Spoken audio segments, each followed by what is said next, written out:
All right, man. After week one, half the teams win, half the teams lose. You guys are 1-0. How does it feel to know you went out and took care of business in week one? It feels really good. I think we kind of shot ourselves in the foot the second half last week, and I think we could have definitely saw a lot of things that we can improve on. But I think as a team, we're definitely going into week two positive and trying to just improve day in and day out and come out with a win this Saturday. So. When you looked at the tape, what was it about the second half? Defensively, we were kind of just backed off. Didn't have a lot of room to make any plays just because we were turning the ball over offensively. But that's our job. We gotta help our offense out when we can. So.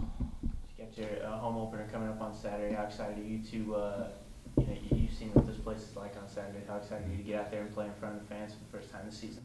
I'm super excited. I know what the tradition is here. I know I've been growing up going to games here, so I'm excited. I hope we fill out the stadium and we can hopefully the student section. I know the student section in the end zone is going to be. Hopefully that's full and everybody's going crazy every time we score. So. What do you see out of Emporia State on tape? Emporia State. So their last game, they were like 90% pass. So I know we're going to be pretty pass heavy. But then they also have a strong running back who can make plays. So we have to be conscious of that. And I think as long as we can stop them on their run, we're going to be okay. We just gotta play both ways. So. I spoke to Morgan after the game, and one of the things that he reiterated and made sure that he mentioned to me was that second half comeback thing that will never happen again. Is that something that everybody's kind of putting in their minds? Oh yeah, I think it definitely shocked us. We weren't expecting to do that. By no means do we expect to fumble the ball, but we just can't have that happen again. I think we all talked about that after the game, and we were positive that we won the game, but we were still kind of upset that we almost let them have the game. So. Yeah. What does it say about you guys being able to overcome that adversity and be able to finish that one home? I think that means a lot, especially the first game of the year. We could have just tanked it and let them, run with it. And our offense kind of rallied and came back right at the last minute of the game. So. What's that feeling when you see the field goal flying and know that kind of crisis averted type situation? Yeah, that was awesome. I was just I'm actually on field goal, so I was on the edge and making sure nobody got off the edge and tried to block it. So that was a big deal. Jared Vincent, one of my buddies, has a locker right next to mine in the locker room, and we're always talking, and I'm just super happy for him. He can make the game-winning field goal and save it for us. I mean, just talking about what this week has been like for you, and how good it feels to do what you're able to do last week. It feels good. We were happy just to go out there and get the win. I mean, we practice field goal quite a bit during practice, and so going out there, pretty normal. We do a lot where we focus on getting down to the field, into the quarter, into the game, wanting to score those points, so we do that. Feels about like any other week. I mean, we've still continued to go out there and practice and do exactly what we're supposed to do. Have you ever kicked in that situation before? I have. We actually did in Lindenwood last year, overtime game. And obviously that experience, that helps you here in this situation, week one. Just talk about kind of what's going through your head as you're lining that kickoff, waiting for the snap. It's exactly like any other. We had 2 other field goals in that game, a few extra points. It's all pretty natural. I mean, we've got a really good field goal unit out there. Everybody's comfortable. Everybody knows and respects and also believes in each other. And so we just go out there and try to get the job done just like we're supposed to do. What's the initial feeling when you see that kick go through? I mean, relief, honestly. I mean, we had not expected that, kind of like Chase said, and I'll reiterate that. I mean, we didn't expect to be in that position at all, especially with the first half of the game. And then going in the last minute and going in and taking care of business, I mean, we were excited, but, I mean, it was nothing unusual. In that situation, obviously you guys had the big lead going into the half, and then the lead slips away. Is it a different situation for you, vice versa, knowing that, say, your team's trailing at the half, you guys make that comeback, and you're lining up for that kick, almost trying to win the game as opposed to trying to hold off UCO in the situation that you had? Sure, and I hadn't really considered it either way. I mean, whether we had tried to secure the lead and make sure that if they scored any more points that we would still have the lead, or if we were going out for the win, I mean, I felt like it was just the same. Watching that kind of last offensive drive led by Mack and then Brandon coming in, I mean, what was going through your mind as you were watching kind of just the offense plugging away? You know, we had already kind of talked about it on the sideline that if we got down in the field goal range, we were going to try it, and I was ready for that, and we were ready if we scored a touchdown too. And so it really, I mean, we were focused and we were ready to get after it. Yeah, everybody sees, you know, Jared made the field goal. There's a lot of little things that have to go into, you know, making a field goal, as you mentioned. How important are those little details from the snap to the hole to all that? Extremely, and we've got a very good group of guys. I mean, our long snapper, he's new this year. He's from Coffeyville, and he did an excellent job. He's a very fast and accurate snapper. And Todd Morrow, he's an excellent holder. I have never seen him really mess up a hold ever. I mean, he's perfect every time. So we all get done what we need to get done.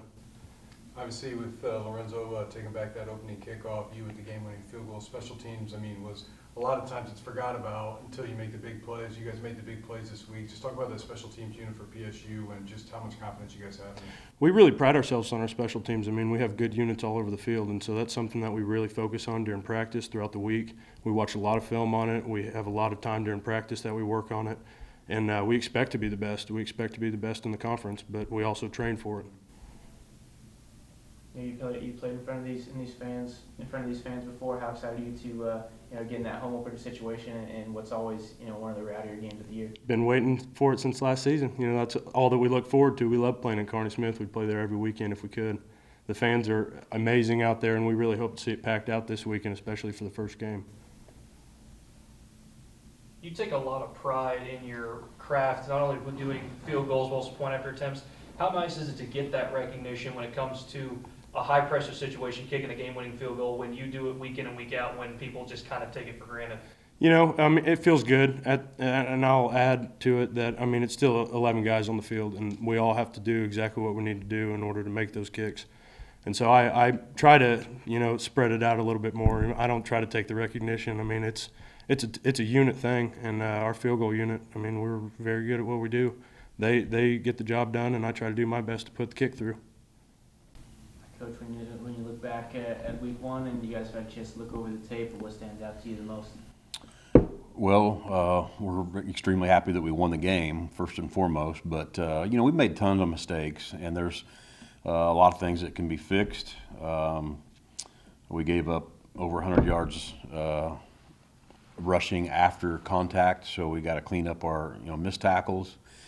Offensively, we you know, did some things that are little things that are very fixable that I think will definitely make a difference. So, you know, it's one of those typical week one games where you know you've got a lot to clean up between that and week two. And you know, it was a wild game, but man, we're very fortunate and happy that we were able to come away with a win. What were some of the lapses you saw in the second half that kind of allowed UCO to get back in that game? I don't know that we had really any major lapses. It was more, you know, we're trying to go out and move the ball. We turn the ball over. They make a big play. You know, and that happened, you know, several times, and it's just the negative momentum that was going, and we just couldn't get it stopped. And it snowballed on us a little bit, and we couldn't get it turned around. So I think, you know, as you watch the tape, you always want to make sure week one that you don't have any lack of efforts. And I really don't think there was, you know, any of that. I think it was we were playing hard. We just made too many mistakes and allowed them to get back in the game. As a coach, obviously, I mean, on that sidelines, I'm sure you're feeling either, like you said, the negative momentum or the positive momentum, depending on which situation you're in. As a coach, seeing UCO kind of have all the momentum in the world in that second half, is there anything you can do on that sideline to kind of calm your guys down to try to get them to just say, hey, I mean, we just got to go out there and make a play? I think just continue to stay calm. I mean, everybody's intense, and you want to make, you know, want things happen. But we were pretty cool and calm when Mac went back out there, and you know, I think the fact that we practiced that a lot of doing exactly what we did at the end of the game, I think that gave our guys some confidence when they went back out there. And you know, as we started moving the ball, kind of got into a little bit of rhythm, and it really didn't take that long to get back down where we needed, and then we're in position to kick a field goal. So, you know, your players have to have confidence in what they're doing. I think that will definitely help us down the road, being able to do what we did. and hopefully we learn some lessons from it. That man, you can't have enough points. You got to keep scoring points if you can, and try to stop them if you can on defense. With Wes returned at the beginning of the game, you had Vincent's kick at the end of the game. How important, how much do you trust that special teams units on your team? Well, I've always made a point that to be a point of emphasis, and our coaches do a really good job. They spend a lot of time with our special teams, and sometimes it's hard to spend as much time at practice as you want, but you just have to do that. If you're going to find an edge in the MIAA, you gotta look under every rock that you can, and special teams is one where you can find a way to win that hidden yardage element, and that's always really important. So, I thought we got off to a good start week one with a couple things that we did, and like that's no different than offense and defense. There's still a lot of things that we can improve on special teams, and we'll get better on some of those. Offensively, how did you feel about the performances you got at the quarterback position? Yeah, I thought Brandon didn't show a lot of nerves early on. He came out and just started playing, and first play of the game, he could have read it wrong, and he didn't. He read the play the right way, pulled the ball, went 12, 13 yards for a first down, and then I think once that happened, I think he just kind of started playing just like he was at Frontenac High School, and so it was good to see that, and there's a lot of things that he can improve on that he will, because he's a smart young man, and once you see that first video of how you do, then you can build off of it. And Matt Harmon, same way. He's going to see things that Brandon did, and say, okay, when I get my chance, I'm not going to make some of these mistakes. And so it's something that we kind of preach to the whole team about, is sometimes you don't get as many reps as you'd like to have in practice. But you got to be ready, and you got to learn from the other guys' mistakes, just as your own, and be ready to make those plays when you get out there. Plan on running about the same type of time share in week 2? Yeah, we'll see. We'll see how the game goes, but we definitely want to have the ability to mix things up. What do you see from Emporia this week that you guys are hoping you can capitalize on? Well, I tell you what, we're looking at an Emporia defense who's got 5 players that were all MIAA last year in one capacity or another, and all the rest of them have played a lot. They've got all 11 positions that have started several games, so they've got a lot of experience back on defense. Great challenge for us offensively. And on the flip side of things, about the time you think, well, Emporia's not going to be as good on offense, then they score over 50 points in game 1. They plug the next quarterback in. He comes in and does a great job. He's definitely dangerous as a passer, and definitely dangerous as a runner, because he pulls the ball down and scrambles, and made some key first downs for him. So, they are very well coached. They're going to play hard, and we know that we're going to have to play well to win. Can you touch on the difficulties dealing with a dual threat quarterback like Dalton Cowan? We kind of always, when you look at somebody like him, the first thing you think is, okay, he's got to be better at one than the other. And the only thing that, it looks like he's maybe missing, it's just a matter of him probably playing, is accuracy.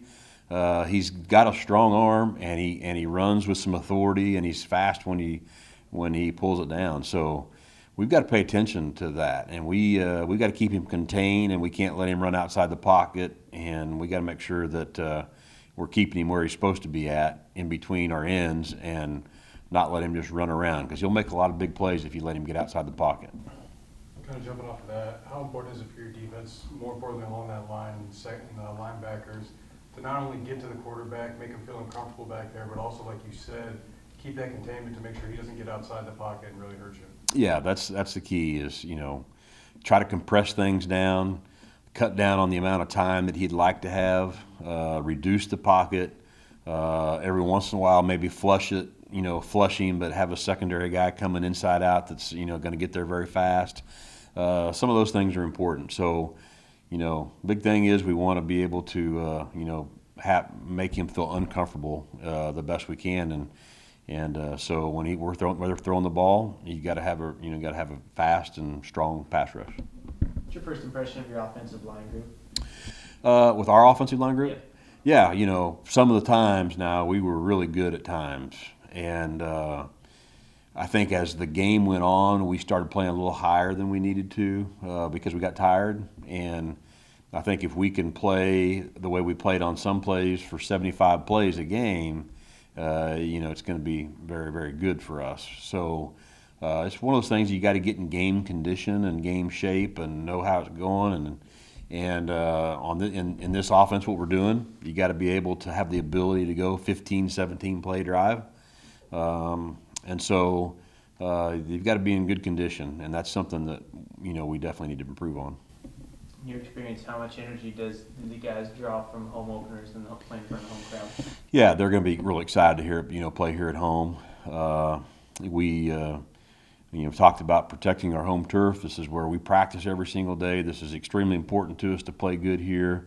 We're very fortunate to have the situation that we have in the stands with the fans and the students and everybody involved, and it's a special deal, and we want to make sure that we play our best. Which do you love the 7 o'clock kickoff on Saturday night? I like playing anytime on Saturday. I'm just not a big fan of Thursdays. I'm not just I think it's tough on your schedules with kids during the week on Thursdays, but I'd just soon play at noon or 1 on Saturday, but hey, 7 o'clock's great too. Do you think, obviously the first week, we know you're not happy with the Thursday kickoff, but transitioning to give you a few extra days for week 2, do you enjoy that aspect of it? Yeah, in some ways. I think just because of the fact that, there's a lot to work on after week 1, so I think that, a few extra days makes a difference. And there's only 4 of us teams that are playing on Saturday. Everybody else is playing tonight. So that's a little bit different, but again, we're going to take the time and, every single day it gets a little cooler and starts to feel like football weather, and that's pretty exciting as well.